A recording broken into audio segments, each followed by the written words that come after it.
Hello, everyone. Welcome back to Didikanku with your host, David. Today, I'm joined by a very special guest. She's a successful businesswoman and executive life coach. Her name is Coach Indra Soebardi. I hope I pronounced that properly, Coach You Indra. did indeed. You did indeed. Thanks, David, for having me. Okay, it's an honor to have you, and thank you for your time to join our channel. So for some of our listeners and audience who don't really know a lot about you, could you tell us a little bit about your background, maybe a little bit about your business and how you got into executive life coaching? Okay. Well, my background is going to be long because I'm, but I'll try and keep it short. My background actually is quite varied. Yeah, I was born in Bandung. I was brought to Australia when I was 10 months old. So I spent my formative years in Australia up until university, where I studied anthropology and sociology. I moved back to Jakarta, um, and I got into the world of advertising and communications. Wow.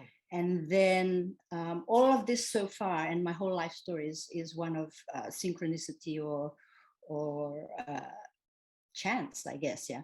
So I Mm, fell into advertising, and then having done that for quite a few years, I fell into the world of executive search and recruitment, focusing on the mass communications industry. wow. And from there, I built up a business here in Jakarta, which is up until now. Hmm. And then I fell into coaching, which has now become the passion of my life. Wow. That's in a nutshell. Wow. Well, that's a very I guess you put it simply, but a very detailed explanation of your journey. And I'm a bit curious. So you say that everything kind of fell into place, but when you started, did you have a plan? Like, did you know that you wanted to be in advertising, and then that evolved into HR? Um, so yeah, when you started, was there a plan or did it just kind of happen, as you said, by chance? Plan? What's the plan? No, everything happened by coincidence, I guess, right? I think the only plan that I did consciously have in my life was to come back to Indonesia, Mm, and everything just fell into place there.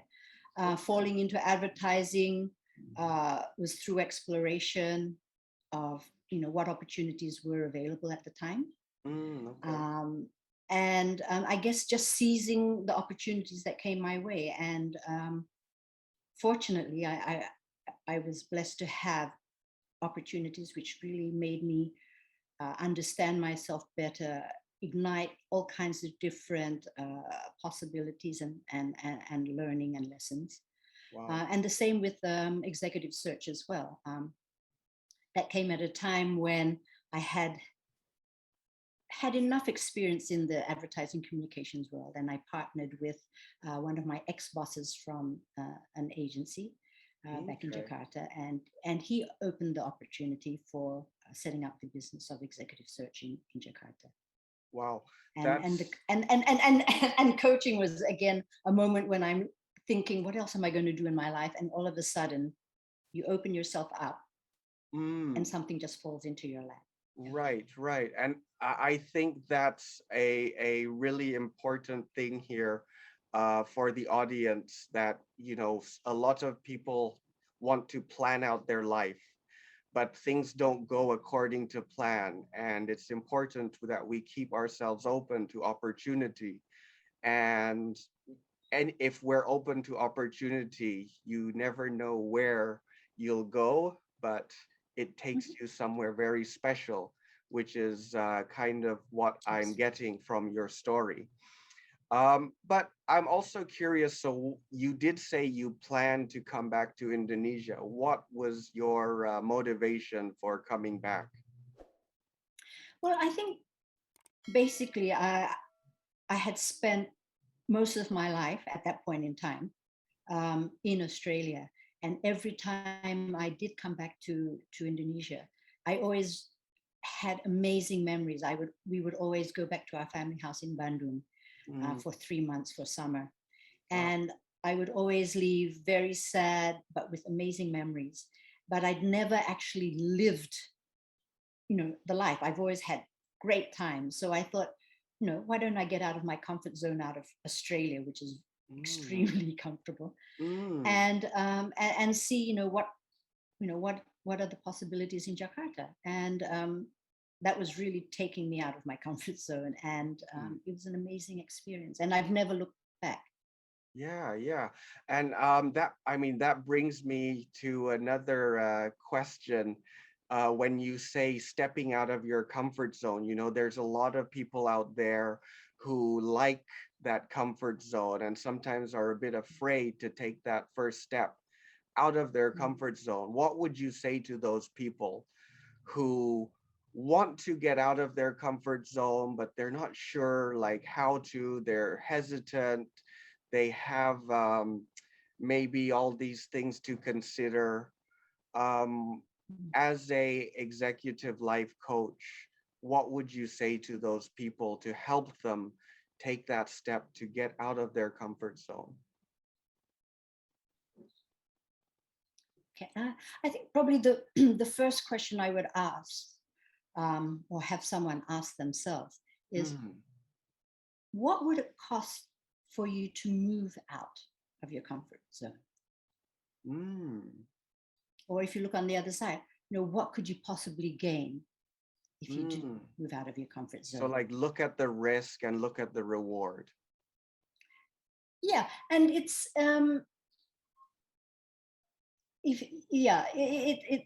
what value would you be able to obtain? Yeah, it can be in terms of a risk. It can be in terms of an added value to your life. Right. And basically to move you out of a feeling of staticness, if there's a word such, right? And into a different energy of perhaps curiosity, courage, interesting, and whole different types of emotions which come with the thought processes when you decide to ponder on a decision, or on a perhaps a new pathway for yourself, right? Right. So you came back to Indonesia, you got into advertising, you then moved into, I believe, HR, you mentioned, and then you started your own company. So were all these things, you did say that it was opportunity, but was there an element of you also wanting to each time step out of your comfort zone? And as you said, you pondered for the opportunities, for what value you could add. Was that part of what helped you move on to those different positions? I think the interesting part of that is I didn't make the decision, for example, to move into, say, executive search, to get out of my comfort zone. But I made the decision to get out of my comfort zone, for example, in advertising, to something completely different and open, right? So the decision to just say, I am going to explore something else without knowing what that something else is, was the first step of getting out of that comfort zone.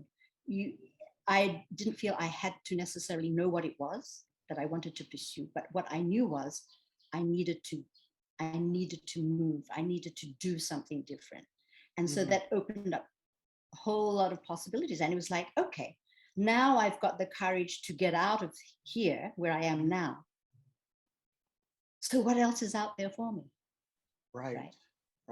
And then plan being not to get into something specific, but the feeling that something had to change in my life, which to get me out of my comfort zone. So taking that first step of acknowledging that, no, I don't want to be here anymore, right? But not necessarily knowing where I wanted to go, right? So in that first step was a good acknowledgement that, okay, I'm waking up, I'm not happy to be here anymore. But where do I, where could I possibly be happy? Well, that opened up a whole range of possibilities, right? And I think even before actually finding something consciously, something fell into my lap, the opportunity to, by my ex-boss, who said, hey, I've started this executive search company in Singapore, and I want to expand to Jakarta. Would you like to be my partner in Jakarta? So you overcame, you kind of knew that you needed to get out of your comfort zone. I think it reminds me of a saying where a comfort zone is a place where things go to wither and die. And from your story, that's kind of the message that I'm hearing is you got a bit too comfortable and you started to feel maybe a bit unhappy or unsatisfied with where you were and you wanted to move on. But yeah, as we all have that experience, we're not sure, but you kept yourself open to opportunities. And I think that's a really important message and a really powerful message for the people out there is keep yourself open and don't be afraid of the unknown. Don't be afraid to step out of your comfort zone. So now you have a lot of experience in executive search. You're an executive life coach. Are these things something that goes together? Like when you're doing executive searching, do you also provide executive life coaching to help those people who you're searching for executive positions? Well, they do complement each other. Yeah. What I find in executive search with the candidates that we deal with every day is not so much coaching, but more counseling and advice giving if the need is there. Right. Yeah. Sometimes candidates feel that they're stuck, and a coaching approach can help as well to help them get unstuck and perhaps see things a bit more clearly about whether they should stay, whether they should leave, and what's important for them, and so forth. Yeah. But the executive coaching actually works from the client side, where often is the case for some of the candidates that we do place, then how to perhaps further down their career, or a few months once they've joined the company, the client will say, hey, do you think you could also coach so and so, because we feel that for whatever reasons they may need to deal with adjustment and culture issues within the organization, perhaps have a different leadership approach which they may have brought in with them, or which may not be in sync with with their team, and so on and so forth. So that kind of also goes into coaching them, or maybe counseling them or consulting them on interpersonal relationships, how to build good relationships with people as an executive, as someone who has authority, and someone who, I guess, in the company needs to have that good interpersonal skill. Is that right? Yeah, but at the end of the day, it would be up to, I guess, the management to be able to identify what areas the manager or the GM Right. also needs to work on, for Right. example, or the candidate themselves or the employee themselves feels like, oh, I think I would need support in certain areas. Right. Um, would Right. coaching be able to help them? And so, Right, right. So, in your experience with executive searching, what do you look for in an executive, or in your experience, what do companies look for? So, for those people, I mean, some of the audience here, I'm sure, are looking to get into an executive position. They're looking to upgrade their career. Could you give a little advice or some tips or some insight into what do companies look for in an executive? What are some of the main skills? well, I mean, that's such a broad question, It right? is, yes. And skills, and at executive level, I Right, think certain skills are what expectations are a given, right? And right, so when you come across so many hundreds of CVs, on paper people are at par. Yeah. They've got the right education, they've got the right competencies, and so on and so forth. Yeah, but at the end of the day, it's who you are being, mm, which will be the clincher for mm, many of the employers, right? mm. So it's You it's have the kind of who you are, and the confidence that you can, I guess, show to your potential employer, or even if you're looking like talking to your manager or leader. Is that mm, right? yeah, how do you show up at an interview, for example? Mm, How how are you, what experience of yourself is going to land on the interviewer or on the employer, right, mm, or the potential employer. um, and that is, it's very important. It's the energy that you're able to put across. It's like you said, it's the confidence, it's the ability to be able to reassure whoever you're talking to that, yes, I am the person that you need to hire.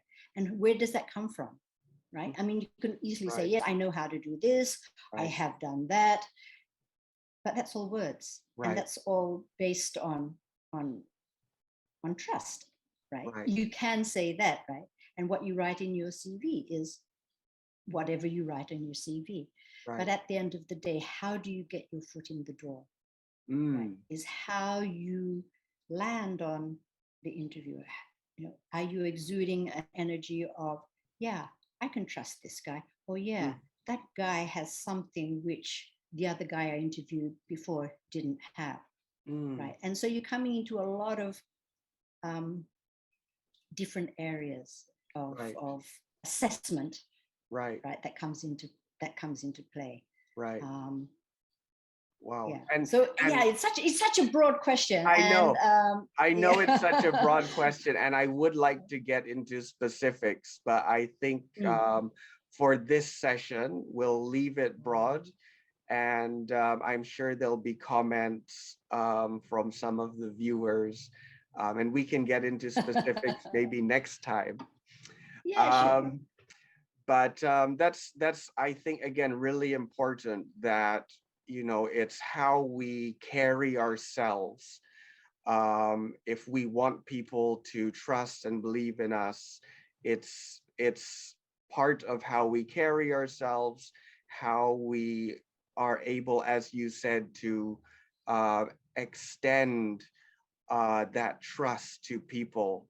And I think that something you said also, where yes, we can say this and we can say that, but at the end of the day, our actions speak louder than words. Our Right. our demeanor speaks a lot louder than just saying, oh, I'm a great cheerful person and hardworking, and Right. right. Right.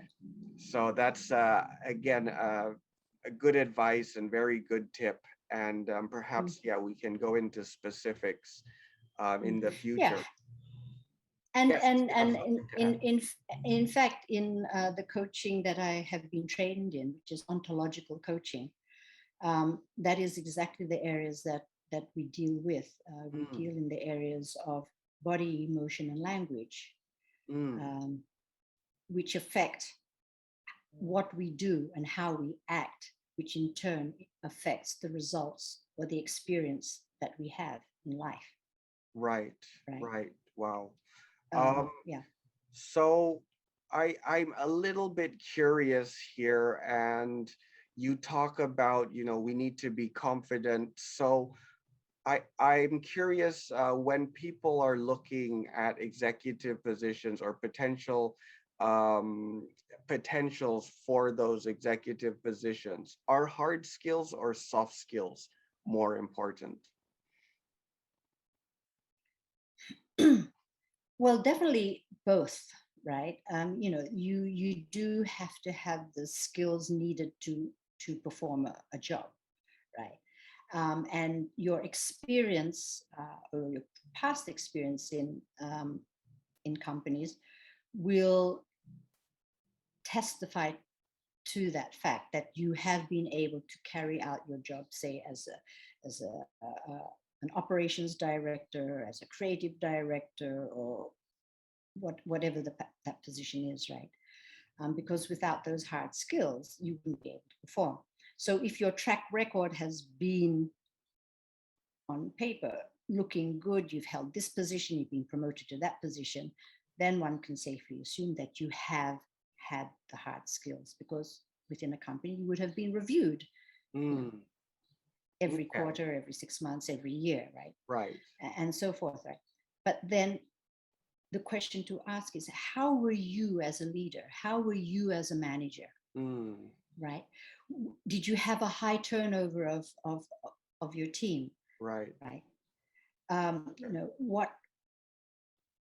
What results did you achieve by being the leader Mm, that you are, right? right, right. You may have, and I've coached many people where they're fantastic at meeting targets and so forth, but their teams have been left totally stressed, drained, Mm, and somewhat traumatized, and that is a reality. And so, a lot of the time when I've been asked to coach is, okay, this person is fantastic. They know what to do. They've got, they know how to strategize. They know how to meet the targets. But you know, at the cost of what? At the expense of a happy team, an mm, energized team, mm. or is your team totally exhausted by the end of it, Right. So right? And that's so, where the soft skills might be looked at, is also well, not might, but definitely, right, right? right. Yeah, yeah, yeah, exactly right. Mm. So, Coach Indra, you talked a little bit about like the hard skills, and you talked about track records, and that is, of course, something that a company will look for when they're trying to promote or they're looking for an executive. Um, and so, what about the soft skills part? What would they look at? And what are some of the things that you've helped some of your coachees in terms of building their soft skills? So they have the track record, but maybe they have like a lot of turnover. Maybe they have a lot of stressful employees or underlings. What kind of soft skills there do you then help with, or do Okay, companies look at? okay. So from let's say the search side, yeah. Yeah. Um, Employers often look at people who have the qualities such as, are they resilient? Are they Hmm. adaptable? Mm, Can they rise to the occasion under a lot of pressure? right. Yeah. Do they have empathy? Can they display empathy? Right. Yeah. How are they in terms of managing emotions um, in different situations, and so forth? Do they display confidence when Mm, dealing with, say, people in a regional context or an international context. right. You know, So there's a how lot of different aspects here, and I think you could go on so many. forever to add You could a go on lot forever. and a Exactly. lot and a lot. Um, but what if someone doesn't really have managerial experience, but they want to get into that executive position? What should they have the hard skills? They have the hard skills for their, I mean, they have experience in their current job, but now they want to upgrade. They want to go into an executive position. What would companies look at more, the hard skills or soft skills for new managers or new executives who don't have Yeah, executive experience? yeah. Potential. Potential. You know, yeah. So if you're dealing with new entries into the work, you know, into the workplace, right? Um, for example, as a trainee, what do they look for, right? Mm, You have the hard skills, you have the education and everything, but what we're looking at is, does this person have the potential to mm, be further developed? And mm, what is included in potential, right? Attitude, right, confidence, right. and within attitude, what elements of attitude are they curious? Mm. You know, are Are they they willing to open-minded? learn? Are they open-minded? Yeah. Mm, You know, okay, how do they view the world? Yeah. What right, is their worldview? right. And, And and, and so forth. Yeah. probably like, do they have a growth mindset? Are they able to Yeah. think out of the box? Things like Yes, that. exactly. Yes. Wow. Yes. Creativity, you know, Mm, and people skills, empathy. mm, okay. Uh, So, have you ever met in your experience as a coach, have you ever met someone who you were trying to get them to have these skills, but they just couldn't get there? And what did you do at that point? what, as a coach or as a recruiter? Um, Two I different, think two I think different, two different objectives. I think just in your experience, have you met this kind of person? And like what did you do? Did you try to coach, or did you just say, this is a lost cause? I'm not going to spend time on this person. What have you met those kind of people? And what was your approach? Okay. Well, well, I think, and it's a very sensitive question because for me personally, right, whether I'm a recruiter or whether I'm a coach, Right, right, for me, when I am faced with somebody, I always look for potential. right, Yeah. And, you know, whether a person does have a hard skill or doesn't have a hard skill, you know, it's a fact, right? They right, do not possess the training or the education right. and so forth, right? To equip them to take on a particular job, right? So that's a fact. But what you have to watch out is, how do you, as the potential assessor or the coach, judge that person at the end of the day? Right? Just because they don't have the hard skills, do we write them off? We just say, oh no, that Mm, person is useless, that person can. No, we cannot. And we right, do not. And I definitely don't do that. right. Right. And that is not my place to Mm, judge. Um, so the question would be, if I was faced with somebody who didn't have those hard skills, what would I do?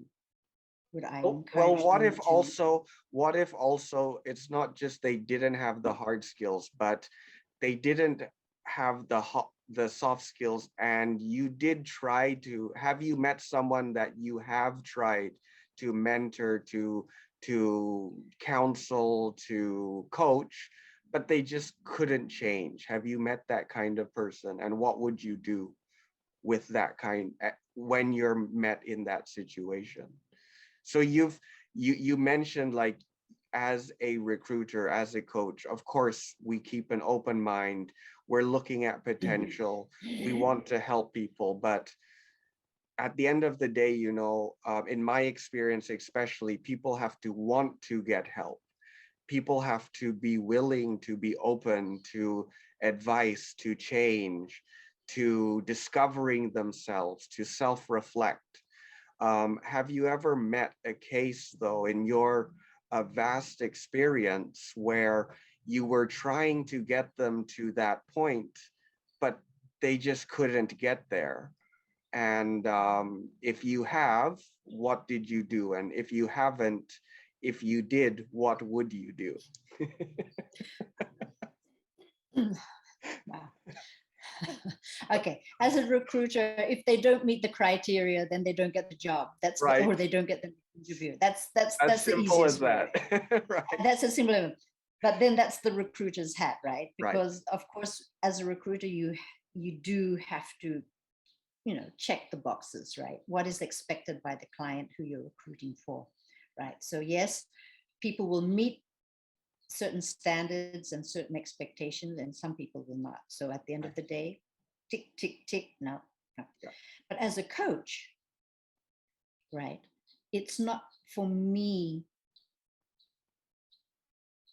to get them to a certain place that I expect them to be. Right. As a coach, it's for me to help them, the coachee, get to the place where that coachee wants to be. Right. I think that's Yeah. again, I think that makes it really clear. So it's really about, what does the coachee want? What's the outcome they're looking for when you're Yes. taking the coach's approach? But when you're Yes. taking the, I guess, recruiter, of course, there are, as you said, things that the company are looking for, and a checklist, I guess, so to say, that you have to look at.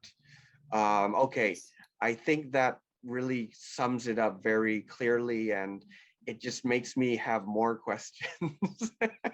And I could just keep going and asking you, but I think I'll leave that for another session. If, of course, you would be willing to come back, and maybe we can go into specifics um, based on some of the comments or questions some of the viewers have. But for now, we're kind of running out of time. So there's one last question I'd like to ask, that I ask all my guests who have come on for the first time. And that is, let's say that your time is done on this earth, and you're going to move on to a better place, and you can only leave 2 pearls of wisdom for your friends, family, and the whole world to remember you by. Everything else you have to take with you to that better place. What would be these 2 pearls of wisdom that you leave behind? 2. How about 1? Okay. Well, the one that is my guiding light, I guess, is change your assessments, Mm, and you can change your life. mm. That's really simple, but I think it has a really deep meaning. It has a really deep meaning. Change your assessments and you can change your life. Wow. Yeah. And I could go on and discuss that in more detail forever, because that is for me, that is a life changer for me personally as well. Right. I think you've summed it up very, very well. And perhaps we could even say those are 2 pearls of wisdom. Change your assessment is 1, and change your life as another. but I like how you sum that up into one very powerful message. So thank you again, Coach Indra. One more thing, let's say there's someone out there and they want to get in touch with you.